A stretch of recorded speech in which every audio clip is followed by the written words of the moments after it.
I have been married for 18 years. This week marks my third year in separation. I did not get married to be single. I had gracefully braced many challenges. I overcame many issues, some that the Bible, the church, and the society considers permissible for separation or divorce. But I stayed because mistakes are forgivable. My marriage ended because of patterns. 2017 was the deal breaker year. My life became a living hell. Reason? Influx of money and new friends. My partner did not fail to remind me how useless I was. Forgetting I started with him from scratch and forgetting that I had built brick by brick with him. I lost my man completely. I'll say this. I say this knowing very well that the internet never forgets, and I truly do not want the internet to forget. I want the internet to keep my records because I was on the verge of losing my children. A lot of things were happening, both good and bad. Again, I said there were good things, but if you ask me, the bad like really outweighed the good. But I didn't even know it was bad. And worse still, I didn't know it was abuse. So let me come to decisions. Before 2017, there were a lot of decisions that were made without me being involved, without my knowledge. And I had also realized a pattern of my ideas being thwarted. You know, like when you suggest something, it won't be done unless. So, and sometimes I would even use a friend to suggest something. And no matter, we are taught in bridal showers how to communicate, I was also a teacher, how to ask for these things, how to make it look like someone else's idea. But I mean, for me, all these things never worked. So the first time I remember was naming of the children.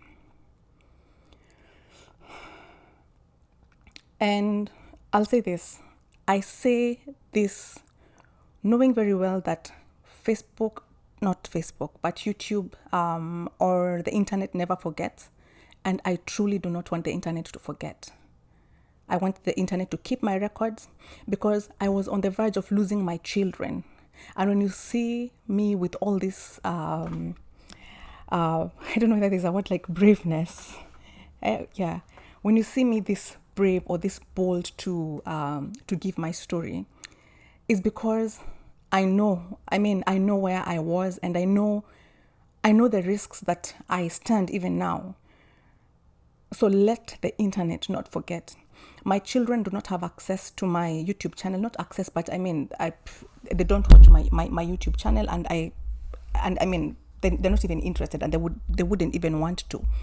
And they don't like to know what's going on. I mean, for their own good, I have like made it so clear, like just don't keep off, don't watch my channel. But one time I would want them to watch, honestly. I mean, there are questions that I will never be able to answer them. Recently, when I was losing them and I was not sure how to assert my position in their lives as a mother, I learned that, I have to fight for myself and I have to stand up for myself. And this is one way of standing up for myself. If someone wanted good stuff to be said about them, and I've said, like, if and when you write a book, you write your book how you want it. You keep the details that you want to keep, and it's up to me, the person you've written to. It's up to me to decide: do I want to read this in my bedroom? Do I want to read this in the living room? Do I want to read it in the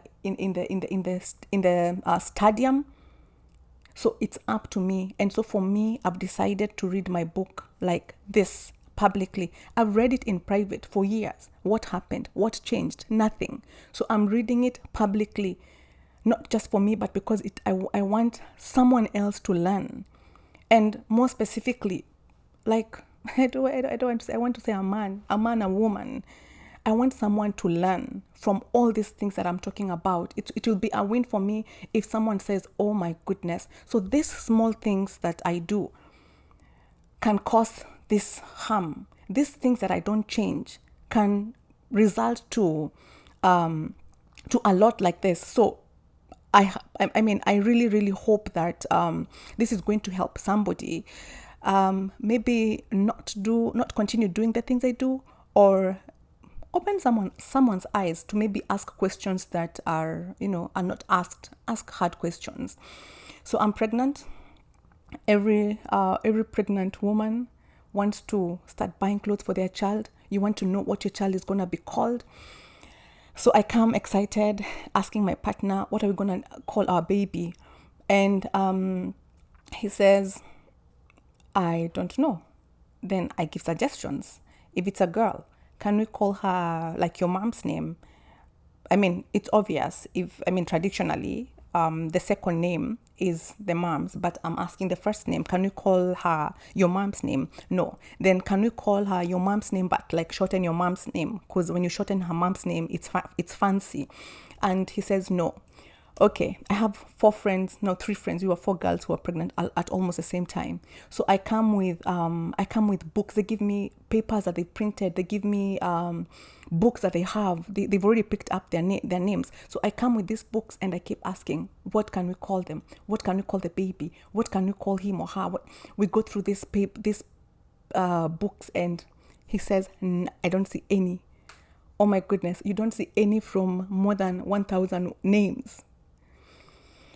Month 1, none. 2, 3, 4, 5, 6, 7, none. I keep asking, none. 8, 9. When I'm going into labor, he taps me. I look back and he tells me, if it's a girl, she's gonna be called, let me just give my name as an example, Sonina. If it's a boy, he's gonna be called Sonny Jr. And I don't even have time to think about it. Like, I really don't care at that point. And later I'm thinking that, like, how sweet. You wanted us to name the kids after you. Wow. To me, it was like, this is so sweet. This is love. But now, in retrospect, you knew what you wanted. You knew how you wanted it to be. You did not consider me. Like, I was not considered. And honestly, I wouldn't have said no, because I thought, it's a sweet thing, it's a sweet thing to do. So he tells me, okay, when you give birth to a second baby, this baby is gonna be called so and so. Again, like, still after his name. Now, just according to African tradition, depending on again which tribe you come from, the first child is named after your mom, your partner's, your husband's, that is, your husband's mom or dad. The second one is yours. I mean, like, we just have a way of naming our children.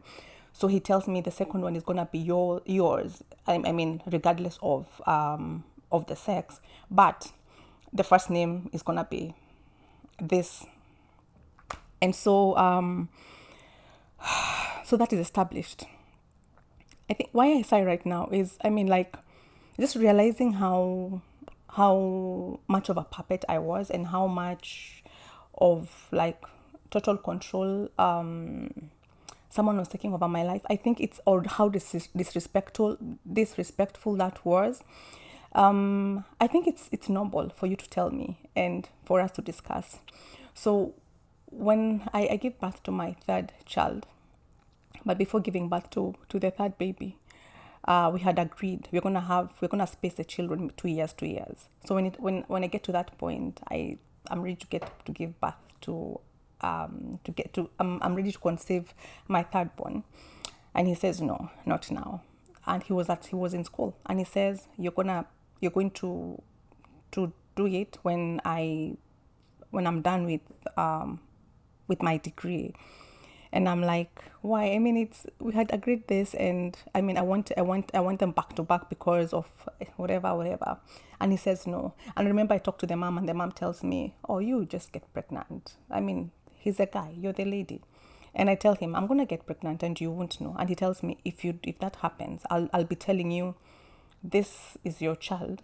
I didn't want them. And I, and I told the mom, and the mom said, and I said, I know him. I am telling you, I know what he's saying. And so I didn't. So the day he completed his his degree, he actually said in the presence of people, like at his party, he said, now I'm going to give my wife this gift. And I conceive almost immediately. Then immediately I conceive, he enrolls for his master's. And I'm asking, because he had said, no, I want you to do it after my degree so that I'm able to like be there fully. I don't want you to get to be pregnant while I'm still in school.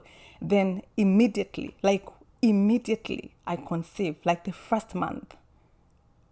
He goes to to get, I just find papers. He comes late in the evening and he comes with papers for his master's. Long story short, like that is how my kids' names were decided. But now, when it came to my last baby, I gave birth to this child at 7.5 months. I went through a lot with my baby, and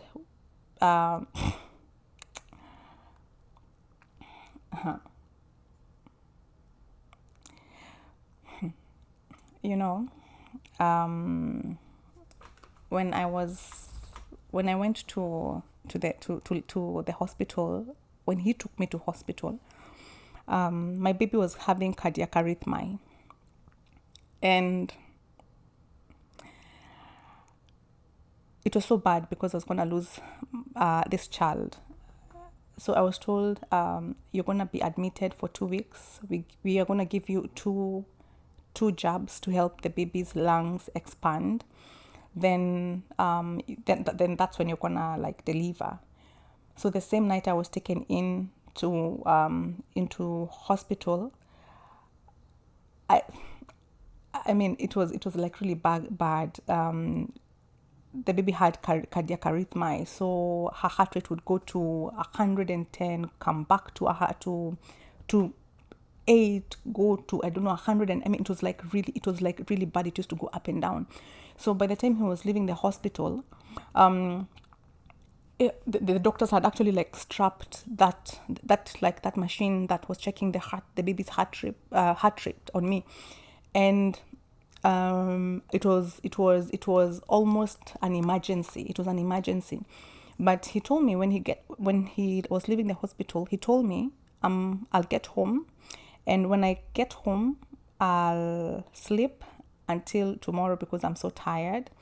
So we'll talk in the morning. So he got home and he just called and said, hey, I'm gonna sleep. I'm gonna switch off my phone. Then I said, the doctors have been here and they are saying that like the heart rate is like really bad.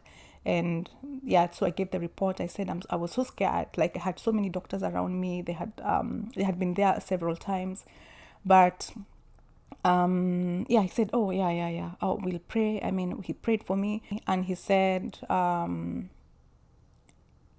okay, I'm gonna see you tomorrow. Then at night at 3 a.m. my doctor had to be called because it was bad. It was like really bad. So I was told, the person who's supposed to sign for you. Maybe they wouldn't have made it that time, but I called. I mean, there was no one. So I called my prayer partners to pray for me. I called my sister, and my sister passed by our house in the morning to come with him. But now when I think about it, I'm like, who sleeps? Like for me, it's just zero empathy. Who goes to sleep when they've left someone in danger?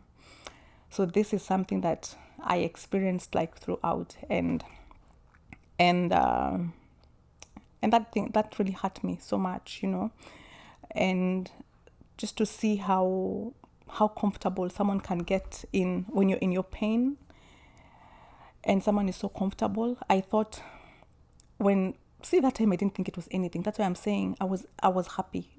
I mean, ideally happy. But I didn't know, that time when someone is unwell, I won't be able to sleep. When something is going wrong, I won't be able to sleep. I'll tell you, hey, I'm going home, but I'm going to keep my phone close in case you need me. I'm going to be there. I won't tell you, I'm going home. I'm so tired, I'm going to be sleeping. Because I'm also tired, yo. So I give birth to this baby, and I want to call this baby Precious. So I say, I want to call this child this name, Precious, but not without your name. Like the first name that you had suggested can be there, because even my son has a name that has an extra name. So I'm gonna call this baby Precious because she came at 7.5 months. She's just precious. Why lie? So he says okay. I say okay, fine. Are you gonna add it in her birth certificate? And he says we'll see. So we take the birth certificate, like maybe in 2017, maybe around there. It wasn't a long time ago. And I remember when he was going for the certificate. I remember where we were. I remember we were driving, and he said, "Oh, tomorrow I'm gonna be applying for the baby's birth certificate." Let me tell you, this guy is a good daddy. I cannot take away that from him. I will never ever take away that from him. He is a good father. He provides for his children, loves his children, is there for them, like 100% provider and 100% like present dad. Like I can never ever take that away from him. And that is one of his greatest, strengths, like being a good, present, hands-on dad and a great provider. I can never take that away from him. And thank you for being an amazing dad to your kids. And yeah, but that confused me. I thought that I thought that was enough for me. It wasn't enough for me. Because I didn't want a dad. I wanted a spouse. I wanted a husband. I wanted a friend. I wanted someone who can sit with me in my pain, and I wanted someone who I can partner with. So so when he goes to get the bath, he comes home and comes with a paper and tells me, no, when he collects it after a while. So when he's going, I'm like, please, are you gonna have it? Are you gonna have it? He says, Then when he comes with it, he gives me and he tells me, check if it's okay. And I'm so excited. I'm like, Madarao, like just total arrogance. It's total arrogance. It doesn't have that name.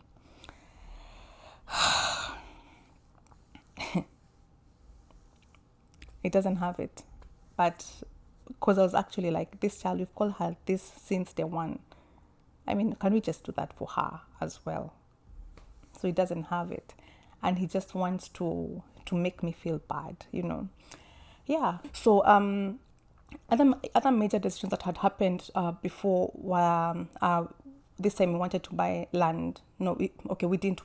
I wouldn't say that we wanted, but I always wanted. Like I've always been a development person, and I really, really wanted to acquire land, like Africans, land and us, So I had learned how to save. My first bank account was opened when I was in primary school. Actually, it had my school uniform picture. So immediately I started working. By the time I was 19, or is it 18, immediately I opened a post bank. And so I had an account, which I closed immediately I got married. Not because I was asked to, but like the saving, we didn't have the saving culture, maybe because we didn't have, but still, we just didn't have the saving culture. So my money culture was so eroded. So my brother-in-law comes across something, and he kept telling us, oh, I've seen this land somewhere. Because he's in real estate. I've seen this land somewhere. So when he gets this particular land, I'm like, I'm interested. And he says, I've also gotten the same, and it's in a very prime place. And he explains this place, and I'm like, hey, call my my partner and ask him. And so he's called, and he says, yeah, okay, why not? Then now I start like pursuing, okay, is it possible for you to take one and I take one? Like not taking individually, but we take the two together, but pay for one and I pay for one. Can you commit to pay for one and I pay for the other one? So he keeps saying, I'll tell you. like every day I go home, I talk to him, I'll tell you. Even when I'm at work, sometimes I call him, like trying to, to sweet talk him. Hey, what did you decide? Are you gonna take that? Because I mean, they were moving, and so my brother-in-law calls. Hey, you guys, what have you decided? So I ask him. Says no, I haven't thought about it. I haven't thought about it, and until the last minute, my brother-in-law is like, hey, these things are going, and I say, let me pay, because I can't pay two. I cannot afford. I couldn't commit to pay for two. So I say, let me pay for this one, and then you can pay for the other one. But you wanted them together, so that because if we were gonna build, in both pieces. Yeah, in both pieces of land. So he doesn't respond, and so I pay, but he doesn't. So this is our land, So I've started paying, and he doesn't. So I've paid several months. So after many months, we decided to go for sightseeing. So when we go, you see, he said he doesn't want, or he communicated he doesn't want. So when you go for sightseeing, we go to that place, we pray. We're so excited. It looks so good. It's one. Unfortunately, they're not two, but it's fine. I mean, I'm not even complaining. But now when you go to the office, I'm given my receipts. And the receipts are in my name. And immediately his countenance changes. And he looks at them and gives me. And so on our way back, he's not talking to me.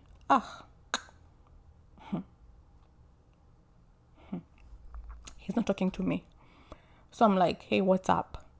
And he's like, oh, so the receipt, so that is your land. And I said, no, this is not a title. Those were receipts. I mean, this is not those were receipts, and they were in my name because I'm the one who's been paying. And he says, oh, and he just like shuts, and he's so angry, and he drives. Okay, that's another thing. He used to drive like so, I don't know. It's like, he used to drive so bad when he's angry. There's a time we had a verse on our car, and I kept telling him, please remove this car, because on the road, whatever happens is not, that does not have a good testimony at all. And I used to wonder if it happens when he has someone else, or it was just me, like the way he would drive when I'm with him and he's angry. And so he just drove like that. We got home. He wasn't talking. Then he said he's not interested in that place. And I'm like, it's ours. When the title comes out, it's going to be in our names. And he says, I do not want it. I don't want it. And I ended up selling it. So I ended up giving up on that place. So I sold it, and I took back my money, part of my money. I hadn't finished paying. Then after a few years, not long, I think that time I was like really, because I had a good job, so I was like really ripe for us to own something. So I come up with an idea of us like taking mortgage. Then I come and I discuss with him, and he says, oh yeah, it's a good idea. And that time there's someone at work who's helping people like get mortgage, and there's someone who has very good connection with someone who had some nice homes on Mombasa Road. I mean, I don't even like passing there, like so close to the airport. Very nice houses. It's such a big estate. So when they were starting, they were like, that is so many years ago, more than maybe 13 years ago, maybe, or something. So we decide to go and, oh yeah, am I remembering things of the past? Yeah, I mean, that past has pulled me behind, like back, and it made me afraid to even do stuff, So I went to, we went to see the houses. We talked to the now I don't know whether you call them landlord, yeah, to the person selling the house, and we had an agreement, and he said, this is how much I need. The following day I took an off from work. So we had actually gone with our two kids. They saw the houses, they saw the rooms, and they were so excited. And so we go to the bank. He goes to we like do a bank tour together.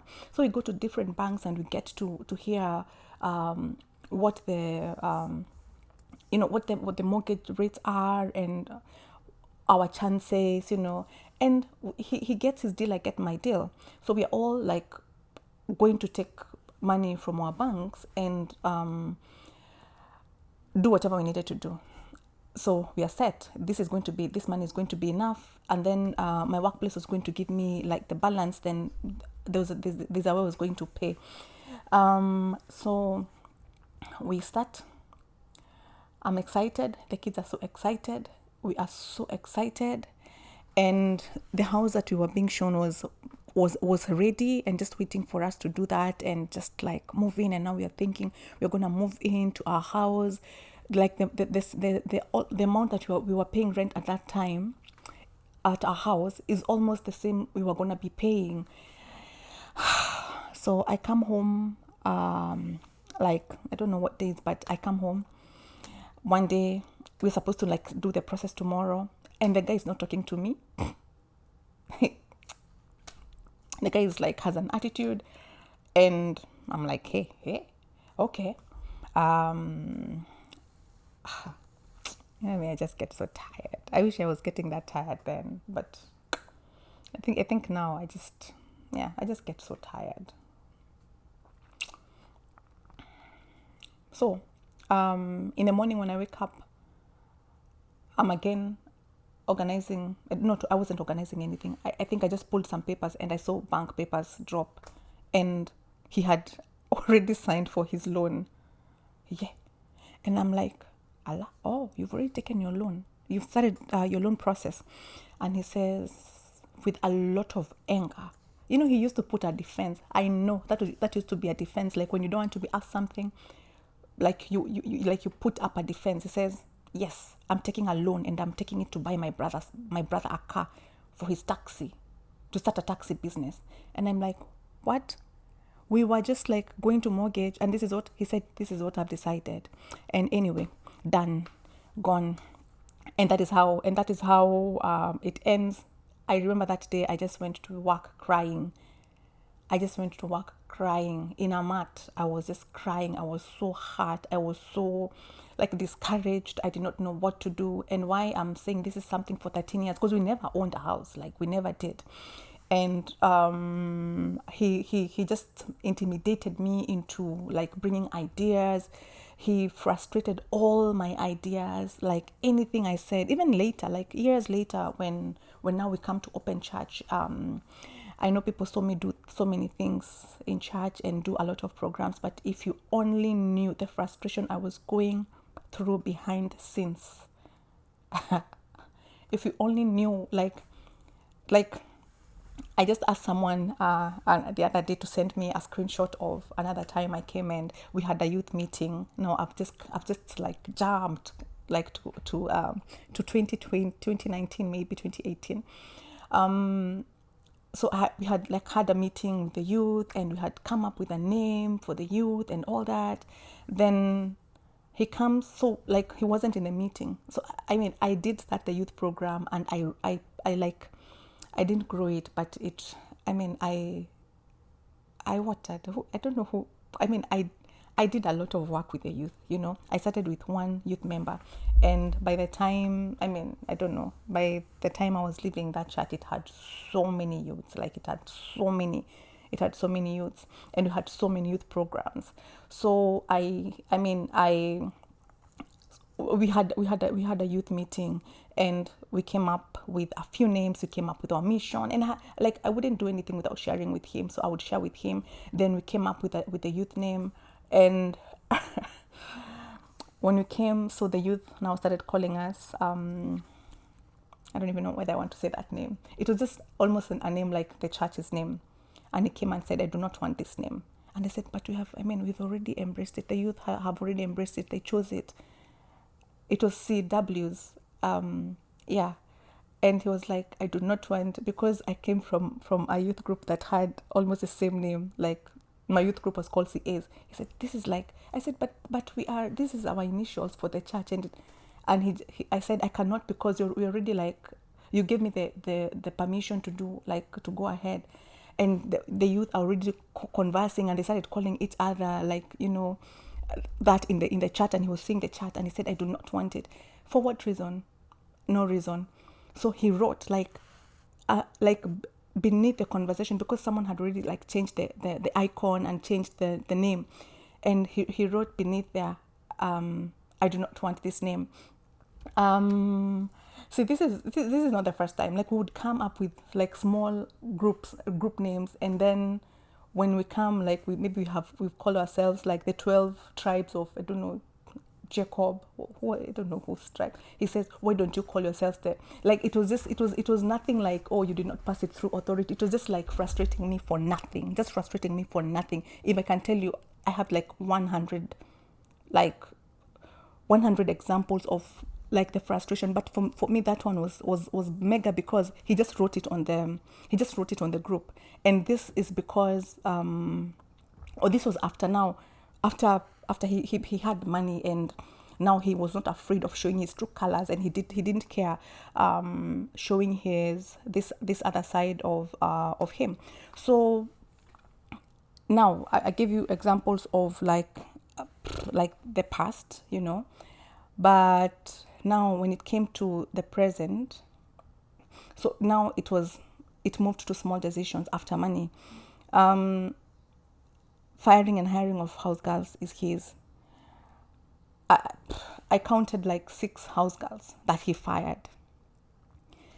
And anytime I got close to a house girl, anytime that I was happy with a house girl, he didn't like it. I'm telling you, this is frustrating me, honestly. I'm like, I don't have a problem with her, and he will have a problem with them. And he'll say, I've said they go. If she's not leaving, then I'm not gonna pay them. And some I let him tell them himself, because I was like, I'm just done. What am I going to tell this girl? Like, why am I like chasing this girl? Then I come with insurance, like suggestions. I have someone who was selling insurance come and talk to us about insurance. That time I was pregnant with my last baby, and my partner would say, this is something, like, I've been looking at my life, and I'm like, wow, this is something he used throughout the years. And that's why I keep saying, like, are there not lessons to be learned? Like, nothing is changing. So he says, I'll tell you next month.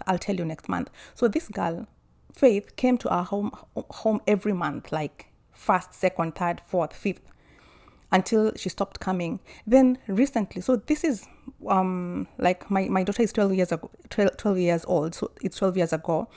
So come 2019, I'm just arranging stuff in the house, and I find an insurance paper in the house, and I'm like, wow, there's insurance from a different company. I don't know, to date to now, I do not even know what that insurance is for. Like, how do you make such decisions without informing your partner? What insurance have you taken? And we had a family friend whose husband died, and they didn't know about the insurances. The insurance company was calling to say, oh, your husband has this insurance. It's something that he knew, but he would not let me into all these things. So